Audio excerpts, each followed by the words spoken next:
Muito bem, estudantes. Salve, salve. Tudo bem com você? Eu sou o professor Luciano Adley e esta é mais uma live de Física Geral 2. Sejam todos bem-vindos. Pessoal, na live de hoje nós vamos comentar e estender as ideias que nós apresentamos na nossa última live. Uma videoaula que nós disponibilizamos para vocês fazerem a atividade número 7. Naquela videoaula, nós apresentamos algumas ideias gerais sobre energia e trabalho de um gás ideal. E ao final da aula, apresentamos uma primeira versão da chamada primeira lei da termodinâmica. E essas ideias, então, nós vamos generalizar e resumir aqui nessa nossa live de hoje. Então, acompanhe lá. O tema é a primeira lei da termodinâmica. Primeiramente, vamos resgatar alguns pontos fundamentais da nossa última videoaula. O primeiro ponto fundamental foi definição de energia interna de um gás ideal. De maneira geral, como nós comentamos detalhadamente na videoaula, a energia interna de um sistema gasoso, energia U, é o somatório de todas as modalidades de energia associada às partículas do sistema. Moléculas, que podem ser moléculas compostas de um único átomo ou de mais de um átomo, como mostra a imagem número 2. E nós comentamos que essas moléculas terão energia cinética, energia potencial associada às possíveis interações intermoleculares e poderão ter, no interior de cada átomo, ainda energias em nível quântico. A soma de todas essas energias, todas essas parcelas, para as N moléculas que constituírem o nosso sistema gasoso, será a energia interna U do gás. Num caso muito particular, em que o nosso gás é um gás ideal, que nós podemos tratar as suas partículas como entidades únicas, teremos então a expressão número 1, para calcularmos a energia interna do nosso modelo de gás chamado gás ideal. 3 meios de N, número de mols, constante dos gases R, temperatura Kelvin. A expressão 1, portanto, é um caso particular para a energia interna de um gás ideal. Caso o nosso sistema gasoso seja mais complexo, como mostra a configuração da imagem 2, a expressão da energia interna poderá ser mais abrangente do que a número 1. Aí, isso tem que ser estudado caso a caso, e quem no futuro vier a estudar mais profundamente essa área, irá ver outras expressões para a energia interna de um determinado sistema gasoso. No nosso caso, então, nós vamos privilegiar as situações em que podemos usar o gás ideal e, portanto, a sua energia interna é dada por 3 meios de nRT. Vimos também, numa segunda parte da nossa última videoaula, como avaliar o calor que é recebido ou cedido por um gás ideal numa interação com a sua vizinhança, com alguma fonte térmica ou com o ambiente, por exemplo. Vimos lá que há 2 modos, basicamente, de calcularmos a quantidade de calor através de uma expressão explícita. Isso dependerá do processo a que o gás está submetido. Se for um processo isobárico, baros de pressão, pressão igual, pressão constante, utilizaremos a relação número 2. Caso o processo seja isovolumétrico, utilizaremos então a relação número 3. O que dizem essas duas relações? Basicamente, veja lá. Quantidade de calor será número de mols, calor específico, variação de temperatura. Número de mols, calor específico, variação de temperatura. Lembrando que, no nosso caso, o calor específico para uma dada massa de gás depende do tipo de processo. Por isso, os índices P e V. Cp, calor específico, A, pressão constante, quando o processo for isobárico. Cv, quantidade de calor específico, A, volume constante, quando o processo a que o gás está submetido é, portanto, isovolumétrico. Esses 2 valores já estão tabelados, aparecem aqui na nossa tabela. Então, temos lá para o gás ideal, seja ele monoatômico ou diatômico, por exemplo, os valores de Cp e Cv já estão discriminados. Então, se você conhece qual é o processo desses 2, basta utilizar uma das duas relações para calcular a quantidade de calor envolvida naquele processo, com o CP ou CV convenientemente. Agora, um detalhe que não comentamos, não chamamos atenção, mas ele, do ponto de vista teórico, é muito importante, em relação a CP e a CV. Note só, CP para um gás monoatômico é 5 meios de R, CV é 3 meios de R. O que ocorre quando subtraímos um do outro? Faça aí mentalmente. 5 meios de R menos 3 meios de R. Quanto resulta? O denominador é 2, comum. 5 menos 3, 2. 2 sobre 2, 1. O resultado é R. Veja só que relação muito importante entre os calores específicos, a pressão e a volume constante para um gás ideal. Essa relação é CP, calor específico a pressão constante, menos CV, calor específico a volume constante, exatamente igual a R, a nossa constante dos gases. Viu aí? Essa relação será usada em algumas deduções que faremos, principalmente na aplicação da segunda lei da termodinâmica nas máquinas térmicas. Portanto, quando precisarmos utilizar cálculo de calor para um processo isobárico ou isovolumétrico, utilizaremos CP ou CV. E, em alguns casos, precisaremos da relação, da diferença entre os dois, que sempre será R para o caso do gás ideal, como estamos mostrando nessa tabela. Um terceiro ponto que também tratamos lá na nossa videoaula de apresentação da atividade número 7 foi exatamente a medida do trabalho realizado envolvido numa variação de volume de uma amostra gasosa. Por exemplo, a amostra de gás que está contida no interior de um êmbolo, de um cilindro, pode ser de um motor térmico, como veremos nas aplicações da segunda lei da termodinâmica. Nós deduzimos que o trabalho produzido durante a expansão do gás, dado pela relação número 3, seria trabalho AB igual a integral de VA a VB do produto PDV. P é a pressão do gás, e VA e VB são os seus volumes inicial e final. Então, nesse caso, da maneira mais geral possível, o trabalho envolvido numa mudança de volume do sistema gasoso é dado pela relação número 3. Do ponto de vista matemático, geométrico, veja lá, se a pressão variar com o volume de acordo com o gráfico da imagem 3, essa integral, número 3, equivale exatamente ao valor da área sob o gráfico de P em função de V. Então, temos duas maneiras distintas de obter esse trabalho.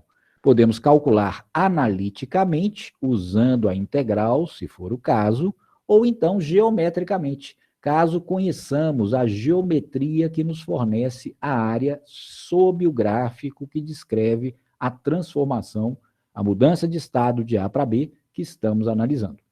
Num caso extremamente particular, teríamos um processo isobárico. Nesse caso, qual seria a forma do gráfico? Pressão constante. Teríamos, então, uma reta paralela ao eixo dos volumes. E aí, a figura seria, então, um retângulo. Como calcular a área de retângulo? Base vezes a altura. A altura é a pressão em que o processo ocorre. E a base seria exatamente o comprimento que vai de VA a VB. Portanto, VB menos VA. Por isso, o processo isobárico tem como expressão para o cálculo do trabalho pressão vezes variação de volume. Volume final B menos volume inicial A. Então, temos aí a caracterização geral do cálculo do trabalho realizado quando a amostra de gás sofre uma variação de volume. Note um detalhe. Essa variação de volume pode ser positiva ou negativa, ou seja, o gás pode se expandir ou ser comprimido, diminuindo de volume. O que muda fisicamente? O que muda o sinal do trabalho. Então, se o gás se expande, ou seja, se o volume final é maior que o inicial, se VB é maior que VA, o resultado dessa integral será positivo. Portanto, trabalho positivo trabalho realizado pelo gás quando se expande, quando aumenta de volume. Do contrário, trabalho negativo. Esse é um ponto muito importante. E caso não haja variação de volume? No caso específico do processo chamado de isovolumétrico, ou seja, o volume do gás permanece constante. Nesse caso, naturalmente, se VB é igual a VA, o valor dessa integral é nula. Então, trabalho igual a zero num processo isovolumétrico em que não há nem expansão, nem aumento de volume, nem contração, nem diminuição de volume. Então, se esse êmbolo permanecer travado durante algum processo termodinâmico, o trabalho envolvido será igual a zero. Muito bem? Com esses dados, ao final da live passada, nós apresentamos uma ideia comparativa entre valores numéricos dessas grandezas que tratamos resumidamente no começo da live de hoje. Energia interna, quantidade de calor envolvida num processo e trabalho produzido numa variação de volume de um sistema gasoso. Ao final da live, nós mostramos que o valor da quantidade de calor envolvido era igual à soma dos valores do trabalho e da variação de energia interna. E anunciamos isso como expressão da primeira lei da termodinâmica. Pois bem, agora é hora de generalizarmos essa ideia. Para generalizarmos essa ideia, devemos nos lembrar do princípio mais importante que temos na estrutura de um sistema mecânico, em que lidamos com energia, com força, com movimento. É exatamente o princípio de conservação da energia. E é ele que nos garante que existe, no caso da termodinâmica, uma lei envolvendo um sistema, como esse que temos na imagem 4, uma amostra de gás, uma fonte térmica e o ambiente que circunda o sistema. Pode ser o ar atmosférico do laboratório, por exemplo. Nesse caso, vamos delimitar a nossa vizinhança do sistema. A nossa vizinhança, então, será composta por essa fonte térmica e o ar que circunda o dispositivo que estamos utilizando nesse experimento, o ar do laboratório. Portanto, temos sistema e essa fronteira delimita o que nós chamamos de vizinhança do sistema. Muito bem, nesse caso, poderá acontecer, se ligarmos, por exemplo, essa fonte térmica, esse botijão, poderemos ter, então, trocas, intercâmbios de energia entre o sistema e a vizinhança. Ligando o aquecedor, veja lá, podemos ter, por exemplo, a expansão do gás. Podemos retirar a fonte térmica e esperar, por exemplo, que o gás se resfrie, que ele ceda, transfira energia para a vizinhança, para o ar que o circunda. Pode acontecer, depois desse processo, que o gás seja comprimido pela pressão externa e volte, provavelmente, ao estado inicial. Viu aí? São diversas mudanças que envolvem dois parâmetros essencialmente. Envolvem quantidade de calor, que foi inicialmente cedida, transferida para o sistema, e trabalho, realizado, no primeiro caso que mostrei, pelo sistema empurrando a vizinhança e produzindo-se, então, a expansão do gás. Muito bem, essa é a ideia fundamental que constituirá a primeira lei da termodinâmica.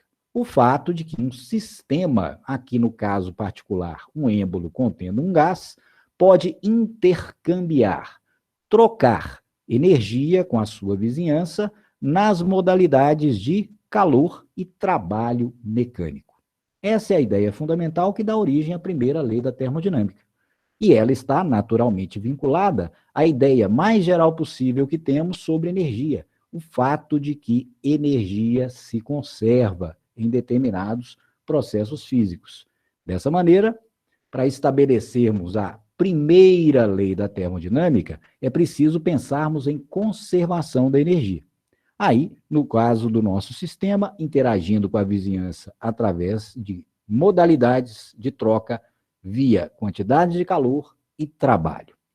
A primeira ideia, então, é estabelecermos que a energia desse conjunto, dessa parte do universo, do sistema e da sua vizinhança, como diz o princípio de conservação geral da energia, deve permanecer constante, enquanto acontecem os intercâmbios no interior da fronteira do sistema.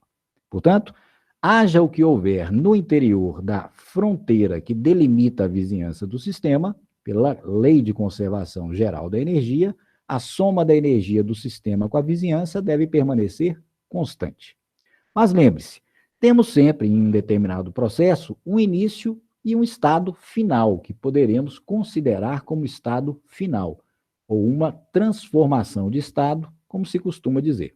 Vamos chamar estado inicial de I, estado final de F. Portanto, a lei de conservação da energia exige que energia final do nosso sistema, pense sempre que é o êmbolo mais o gás, mais a energia final da vizinhança que circunda o sistema, pela conservação, deve ser igual à energia inicial do sistema mais a energia inicial da vizinhança.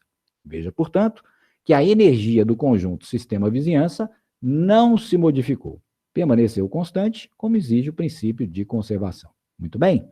E agora, qual é o estado final dos nossos sistema e vizinhança? Veja lá. Teremos, então, energia final do sistema, termo à esquerda, menos energia inicial do sistema, trazido para o lado esquerdo da nossa igualdade, e vamos deixar do lado direito da igualdade os dados relativos à vizinhança. Então, já temos lá a energia inicial da vizinhança e a energia final, vamos trazê-lo para o membro da direita. Dessa maneira, temos dados do sistema à esquerda e dados da vizinhança à direita. Agora, note, qual será a energia final da vizinhança? Inicial era EI, e a final? Lembra-se, nesse caso, o que ocorre? A vizinhança transferiu calor para o sistema. Lembra-se? Havia um bico de Bunsen, um aquecedor aqui. Então, a vizinhança transferiu calor para o sistema. Então, a energia da vizinhança tende a diminuir por esse fator. Mas, ao mesmo tempo, o gás sofreu expansão. O gás realizou o trabalho empurrando o ar circundante. Ou seja, o gás transferiu o trabalho para a vizinhança. Então, nesse caso, veja lá como podemos equacionar a nossa relação de energia. Energia final do sistema menos energia inicial é a variação de energia que o nosso sistema sofreu. Essa variação de energia é a variação de energia ΔU, das moléculas do gás que compõem o sistema aprisionado pelas paredes do êmbolo. Então, temos lá ΔU do sistema. Igual energia inicial do sistema, que não conhecíamos, menos energia final do sistema. Qual será ela? A inicial mais o balanço energético do intercâmbio trocado com o sistema, com a massa de gás. Lembrando, o que houve? A nossa vizinhança diminuiu a sua quantidade de calor de uma quantidade que existe, ou seja, a quantidade de calor que a vizinhança transferiu para o sistema. Então, se a vizinhança tiver transferido 100 joules de energia para o gás, a energia da vizinhança terá diminuído de 100 joules. Ao mesmo tempo, lembre-se, o gás se expandiu e transferiu energia para a vizinhança, realizando sobre ela trabalho. Então, houve aqui mais um valor que deve ser acrescido nesse balanço. Se o gás, então, realizou sobre a vizinhança, transferindo a ela 20 joules de energia, teremos na nossa contabilização mais 20 joules. Dessa maneira, então, esse termo entre parênteses nos diz qual será a energia final da vizinhança. Desenvolvendo o termo da direita, teremos então, veja lá, ΔU, variação de energia do sistema, igual energia inicial vizinhança menos energia inicial da vizinhança, se cancela. Sobra lá, menos vezes menos mais, que do sistema, menos vezes mais, menos trabalho realizado pelo sistema. Viu aí? Essa é, em essência, a relação que chamaríamos de primeira lei da termodinâmica, que foi apresentada no finalzinho da nossa última videoaula. Então, a expressão ΔU igual a Q sistema menos W sistema traduz, em última instância, como nós começamos essa argumentação, o princípio de conservação da energia. Graças a ele é que podemos chegar ao resultado que consideramos como primeira lei da termodinâmica.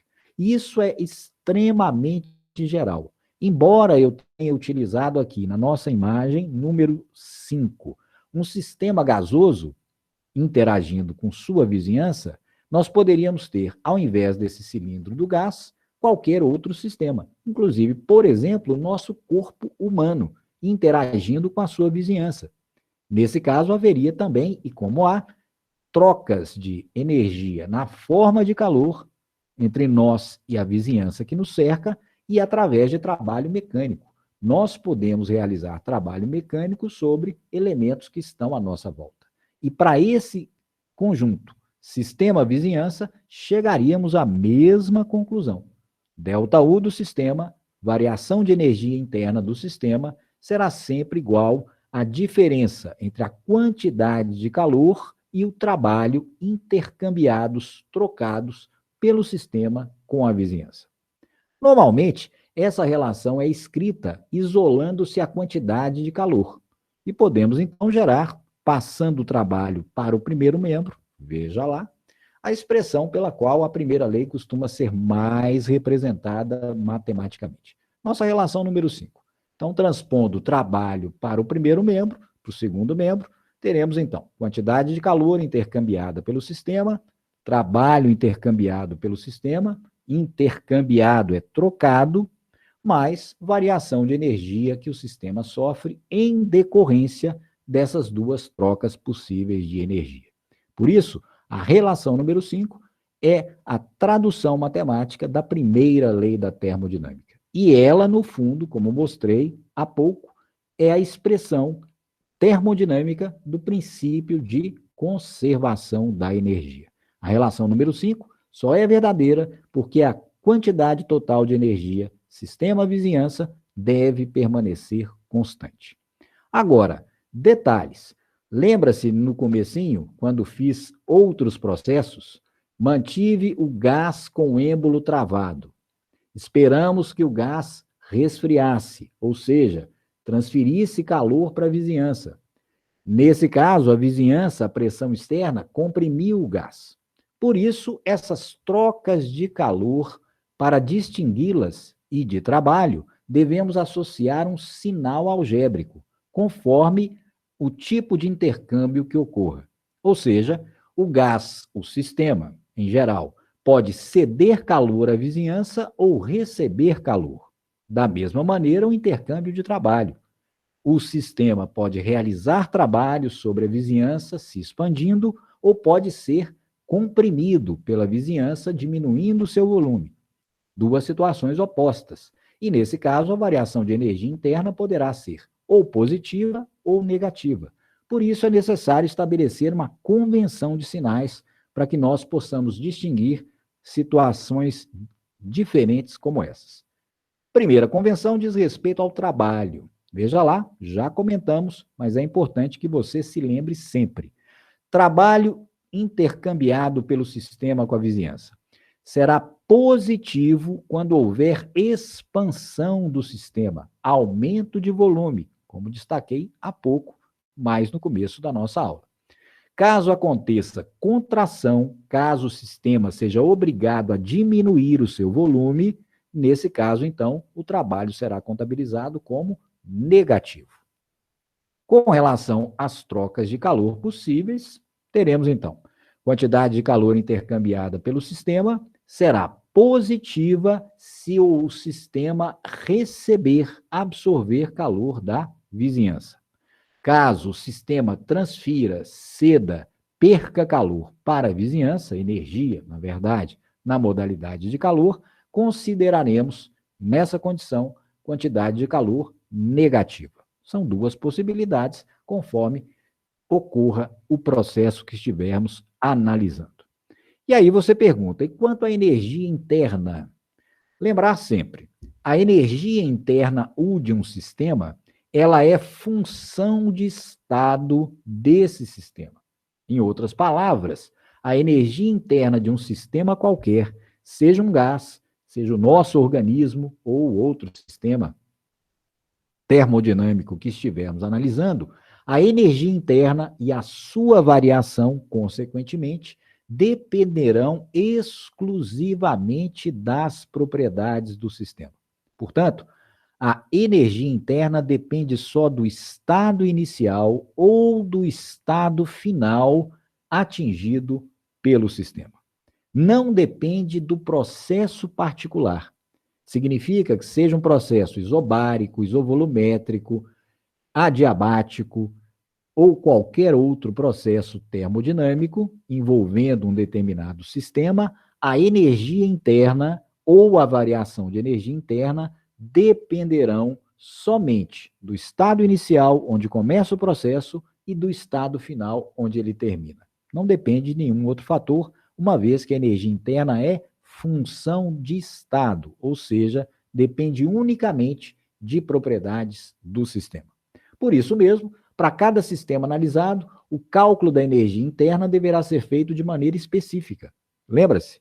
No caso do gás ideal que tínhamos, energia interna para um gás ideal é 3 meios de nRT. Aí você pergunta, mas não é ou deve ser função de propriedades do sistema? Qual dessas é uma propriedade do sistema? Exatamente o valor 3 meios de R. Lembra do comecinho, então, da revisão de hoje? Quem é 3 meios de R? Um dos calores específicos que um gás apresenta. Exatamente o CV, calor específico a volume constante. Ele vale exatamente 3 meios de R. Ou seja, podemos escrever, então, que para um gás ideal, veja lá, qual a propriedade que controla a sua energia interna U? Exatamente o calor específico a volume constante. Por isso, a relação número 6 traduz essa ideia física que acabamos de enunciar.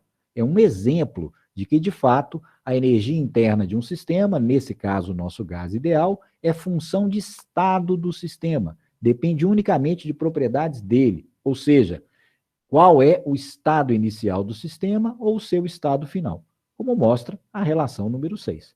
Então, propriedade fundamental aqui envolvida para o sistema gás ideal, calor específico a volume constante. E note que depende, obviamente, da temperatura. Por isso, no caso de temperatura inicial e temperatura final conhecidas, podemos saber a energia interna e, consequentemente, a sua variação, sem a necessidade de conhecermos o processo particular que levou do estado inicial ao final. Em todos eles, a variação de energia interna será a mesma. Cuidado, isso é para energia interna. Quantidade de calor e trabalho, por sua vez, como já mostramos, dependem do processo. Apenas a energia interna e sua variação é que não dependem do processo em questão. Depende ela apenas da variação dos estados inicial e final, conforme o sistema evoluir. Muito bem? Então, na próxima live, faremos uma aplicação do que vimos e revimos hoje sobre a primeira lei da termodinâmica para tratarmos os chamados ciclos termodinâmicos. São os ciclos que permitem que construamos as chamadas máquinas térmicas, máquinas que utilizam o trabalho mecânico produzido quando uma amostra de gás intercambia, troca energia com a vizinhança, através de um sistema de engrenagens, de pistões e etc. É esse o tema que desenvolveremos, então, na nossa próxima live. Até lá e bons estudos!